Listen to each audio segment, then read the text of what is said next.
Bonjour à tous, nous sommes en décembre 2025, une année qui a été un petit peu plus compliquée, plus volatile que ce qu'on avait connu par le passé. C'est l'heure de poser le bilan de ce qui s'est passé, mais aussi quelles sont les perspectives pour l'année 2026. Une conversation que j'aurai comme d'habitude avec Michael Cottijean.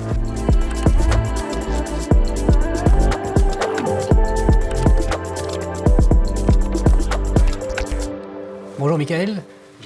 Nous sommes déjà fin 2025, une année qui a été un peu plus compliquée que les années précédentes en matière financière. On a eu beaucoup d'annonces, beaucoup de volatilité, entre un Donald Trump qui nous a parlé beaucoup de tarifs, une géopolitique compliquée, des banques centrales qui sont toujours dans un cycle de baisse de taux un peu partout dans le monde. Est-ce que tu peux nous dire un petit peu où nous en sommes réellement au niveau de l'économie mondialement ? Oui, écoute, c'est quand même une très bonne année sur le plan de l'économie mondiale. On va enregistrer un taux de croissance qui sera supérieur à 3%. C'est quand même assez exceptionnel, étant donné les circonstances qui ont été quand même assez particulières cette année, avec des marchés qui ont été quand même fort chahutés. Mais comme on a l'habitude de le souligner dans nos conférences, ce qui est quand même remarquable, c'est la capacité d'adaptation, la flexibilité des entreprises dans lesquelles nous investissons.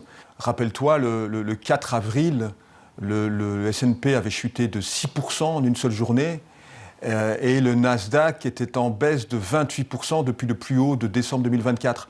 Et on a vu le rebond qui a été très rapide, ce qui montre qu'effectivement, quand on investit, on doit absolument garder son sang-froid et ça a payé. On a eu un rebond qui a été très rapide. Et ça montre à quel point, encore une fois, les entreprises sont véritablement capables d'absorber énormément de chocs, en particulier les chocs géopolitiques qui ont été nombreux cette année. Et du coup, tout ça se traduit comment au niveau de l'économie américaine ? Alors l'économie américaine reste le poumon économique de l'économie mondiale. On a encore des taux de croissance qui vont être assez élevés, c'est-à-dire qu'on a des taux de croissance réels, donc après correction de l'inflation, qui vont être supérieurs à 2%. Donc c'est du 2,3% qui est anticipé. C'est quand même une performance assez remarquable. La politique budgétaire va rester accommodante.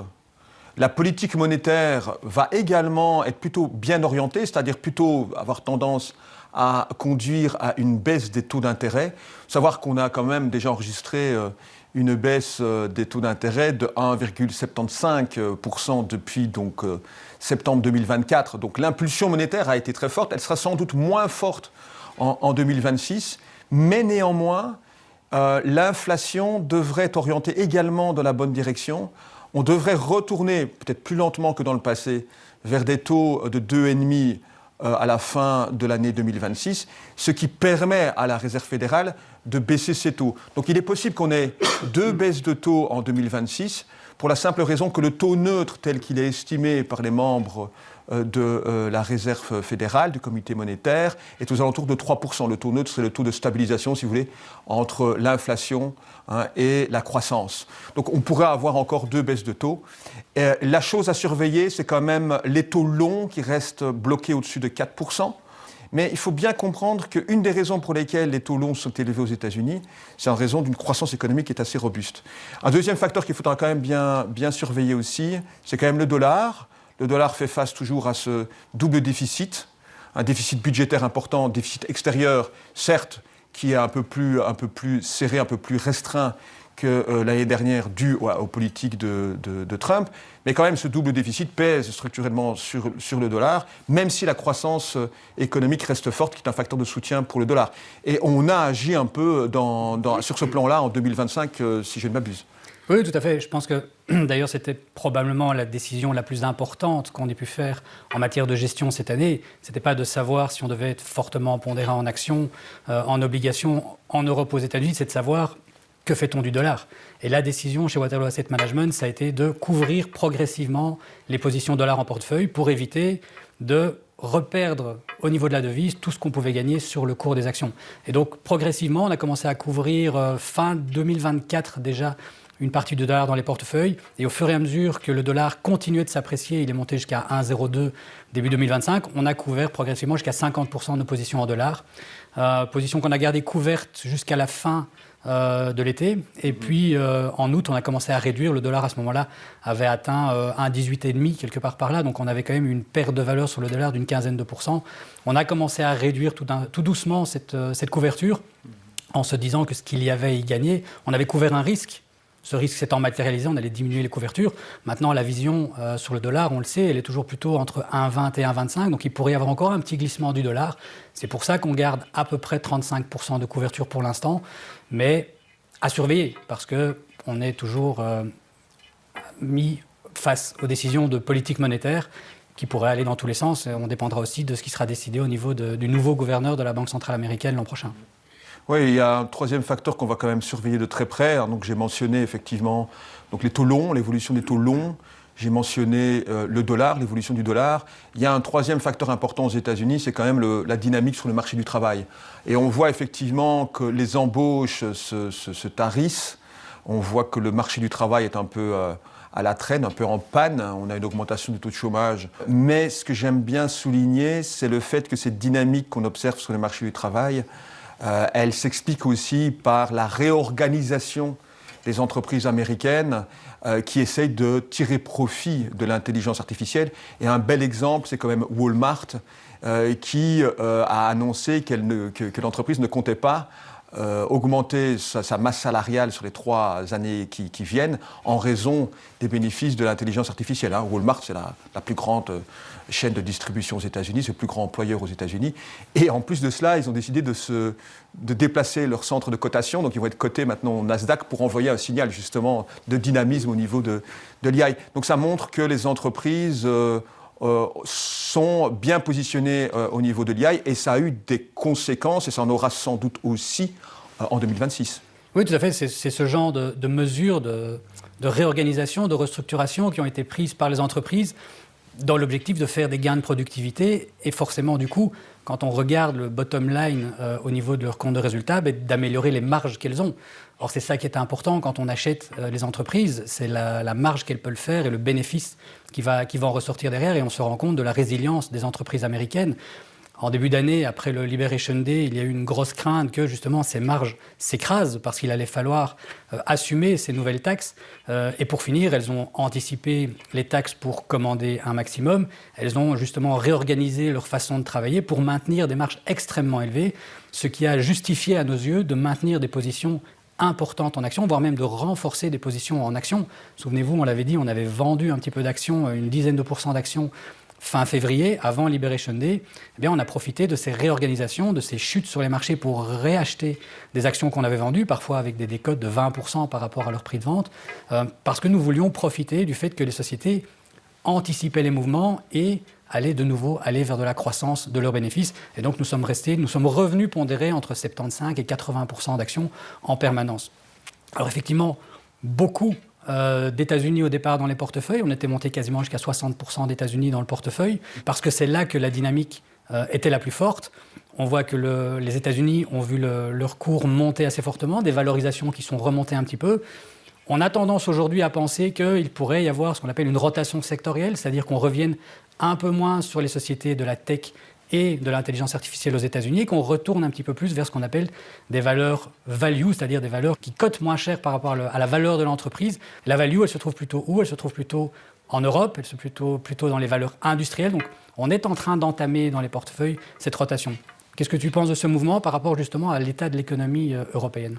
Non, il fait sens. Je pense que la zone euro est plutôt dans une situation de stabilisation, voire de léger rebond. Il faut rester prudent en zone euro parce qu'on est souvent déçu par les perspectives de croissance. On aura des taux de croissance nominaux qui seraient légèrement supérieurs à 1%, mais néanmoins, il y a plus de visibilité, notamment au niveau de la politique budgétaire. L'Allemagne a décidé de lancer un grand plan de relance de son infrastructure, c'est 500 milliards d'euros qui vont être investis. Elle a décidé de lâcher les cordons de la bourse, de les desserrer parce qu'ils vont pouvoir afficher un déficit en pourcentage du PIB budgétaire au-delà d'1% pour les dépenses liées à la défense militaire. Et donc on a des facteurs positifs sur le plan budgétaire et également monétaire. Alors j'étais assez surpris par la réaction d'Isabelle Schnabel, qui est une candidate potentielle à la succession de Lagarde, parce qu'elle disait qu'une hausse des taux d'intérêt était possible. C'est absolument pas notre scénario. C'est assez surprenant comme sortie, parce que L'inflation, de notre point de vue, est plutôt bien orientée, notamment, il faut quand même le souligner, au niveau du prix de l'énergie. On a un baril du pétrole qui est inférieur à $60 et on estime qu'il y a plus de chances d'avoir un baril du pétrole qui resterait bas qu'un baril du pétrole qui, de nouveau, irait vers des zones élevées, 90, 100 $. Et donc, ça, c'est un facteur quand même très, très positif pour l'Europe, qui est très dépendante au niveau de ses coûts de l'énergie. Et donc, politique monétaire qui reste, de notre point de vue, relativement accommodante, parce que c'est une inflation qui va vers le bas et qui pourrait même aller vers 1,5%.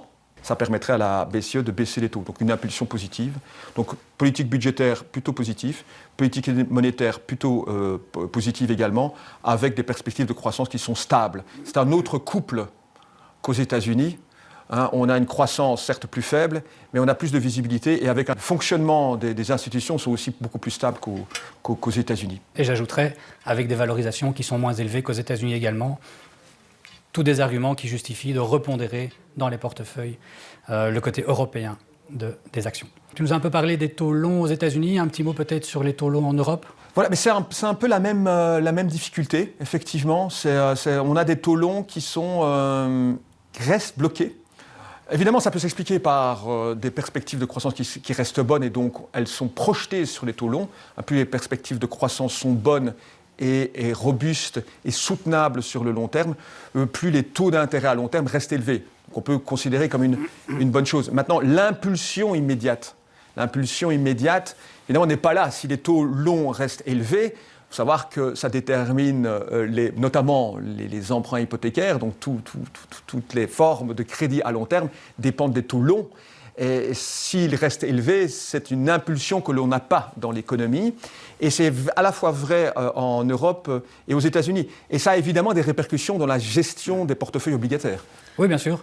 C'est dans ce sens-là que je posais la question. On a vu des taux longs qui se sont maintenus élevés en Europe, voire même qui sont légèrement remontés, ce qui a expliqué que les pondérations obligataires des portefeuilles ont plutôt diminué. On avait atteint quasiment 20% des portefeuilles, principalement dans la gestion flexible en obligations.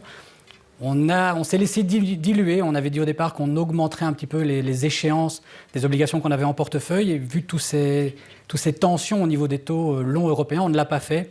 Et on a réduit au fur et à mesure la part obligataire qui a chuté à 12% du portefeuille, avec principalement des obligations courtes aujourd'hui en portefeuille. Donc voilà, on préfère ne pas prendre de risques. Maintenant, quand la situation se normalisera, je vais dire, on aura peut-être des points d'entrée intéressants pour aller rechercher du rendement sur des obligations longues. Voilà, je vais juste peut-être résumer en 2 mots ce qui a été fait dans les portefeuilles et comment nous nous positionnons pour l'an prochain. Donc, on reste confiant dans les marchés des actions, donc fortement pondéré, avec une augmentation de la partie européenne et de la partie value du portefeuille. Au niveau de la partie obligataire, on a réduit un petit peu le poids des obligations, on a réduit aussi la duration, donc l'échéance moyenne des obligations qu'on a en portefeuille. Donc, en un mot, on a dérisqué le portefeuille en le rendant probablement moins sensible et moins volatile pour l'année prochaine, mais tout en gardant une exposition aux marchés qui sont quand même assez importantes. Michael, je te remercie pour cette conversation. Merci à toi. Et on se retrouve dans 6 mois pour l'analyse de ces décisions.